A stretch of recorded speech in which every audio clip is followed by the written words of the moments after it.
One of my mutuals, I tagged her below. Go check out her page. She talks about this stuff all the time. Um, when I post videos, just kind of saying, hey, it's okay if you want to be a stay-at-home mom, but make sure you have money saved. Make sure you have a plan B if something goes awry. Make sure you can find some kind of way to make a little tiny income if possible. I always get women who comment and send me messages and they say something along the lines of, oh, well, if he leaves me, I will just take him to court and get half of everything. I will just get child support. I will just do this. And you can, when I hear women just really simplify the process and make it sound like it's just this easy piece of cake, as easy as going to the store and getting some milk, it's no big deal. I know that, bless their hearts, I know that they do not know what they are talking about. The question that I want to post before I dive into this video is, what is the harm in having a plan so that no matter what happens, you and your children will be okay? What's the harm in that? So many women assume that couples who get divorced were couples who started off hating each other, right? They assume that um, stay-at-home moms who wind up struggling financially knew that from the beginning. And I want to tell you guys that there are people in divorce court right now who once, like you, they love their man. Their man was amazing. That's their partner. They don't know what they would do without that man. That's their best friend, nicest guy in the world, hardworking guy, and now they're getting divorced. So with that, I just want to say a couple of things. Number one, for everybody that's like, well, I'll just be a stay-at-home mom, I'll just get a prenup. I love that. That is very smart, as you should. However, I must warn you that prenups can be argued, and it takes time, a lot of the time, to see any of the benefits from that prenup. The next thing is, as my mutual stated in her video that I saw her post yesterday, for everybody that's screaming from the rooftops that they're going to get half, half, half, half is only really a lot if you were married to somebody who's damn near making $500,000 a year. Okay, half of your ex's $40,000 a year salary isn't going to do shit, because let's put this on paper. You have to pay those lawyers back. Okay, you are now paying bills on your own. The financial situation for you has changed into a situation where now you are taking care of everything. So you might get half, but by the time you finally get it, it's going to dwindle down into nothing. You were like, I'll just put them on child support. Again, it's not going to be direct deposited into your bank account the following business day, the moment you file. Okay, sweetie.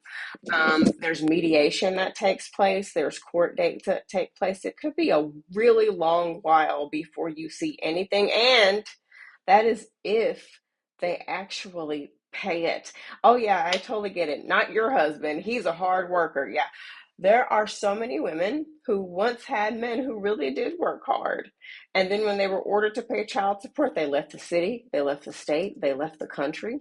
They faked some kind of disability. They stopped working. They got themselves fired. They work under the table. I know that one personally. So just because it's ordered does not mean it's going to get paid to you. And again, unless you were married to some wealthy NBA player or actor or something like that, you are not going to get this crazy amount of money that you're going to be able to live this rock star lifestyle off of.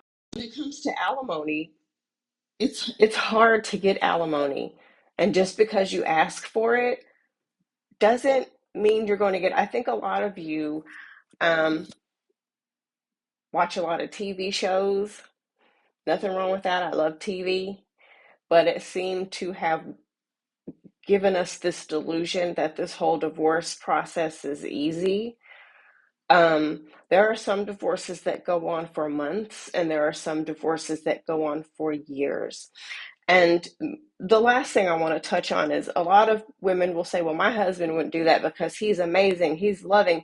I just want you to know, sweetheart, the man you marry, okay, is not going to be the same man you divorce.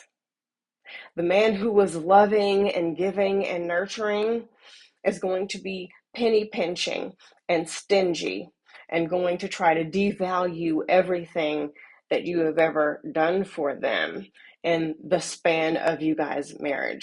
You guys are going to go back and forth in mediation as you argue over who's going to see the kids. And you might say, well, of course he'll give me the kids. Again, who you start with is not going to be who is in that courtroom with you.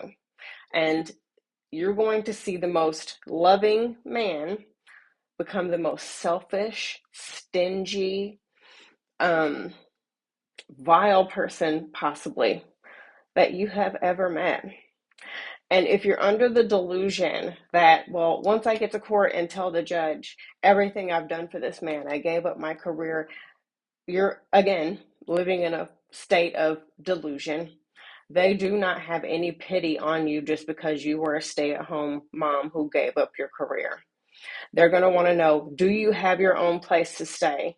Do you have a way to provide for your kids now? If not, you run the risk of your partner getting custody of those children, or a majority of the custody of those children, either permanently or until you can get your own income and a place to stay. I'm going to say the worst financial decision that a woman can make is making a man her financial plan. Well, I'll just give up everything because he's going to take care of me. Please don't. You need to have money saved up, or you need to find a way to have some money coming in. And you might say, well, I'll just stash away and nickel and dime every time I go to the grocery store. First, I want you to ask yourself, how long is it going to take for you to save enough money to go out on your own by doing that? And in the meantime, how much are you and your children going to endure as you are putting together pennies and nickels so that you guys can leave? It's so heartbreaking that patriarchy has such a grip on us that a message of telling women, hey, just have a plan, just be prepared, gets argued. And I will have women fight till the bloody death to tell me how wrong this message is and how their man would never. And in all honesty, the facts will back me up. We know the divorce rate. Most of those women who are arguing with me are going to fuck around and find out. And it's not going to be a pretty experience. Okay? And even if they don't, have a man that leaves them or whatever the case may be, there might be a financial crisis that arises in your family that could be alleviated if you brought in some kind of income. Nobody thinks about that part. So anyway, for anyone who has ears to hear and receive this message, I hope you do.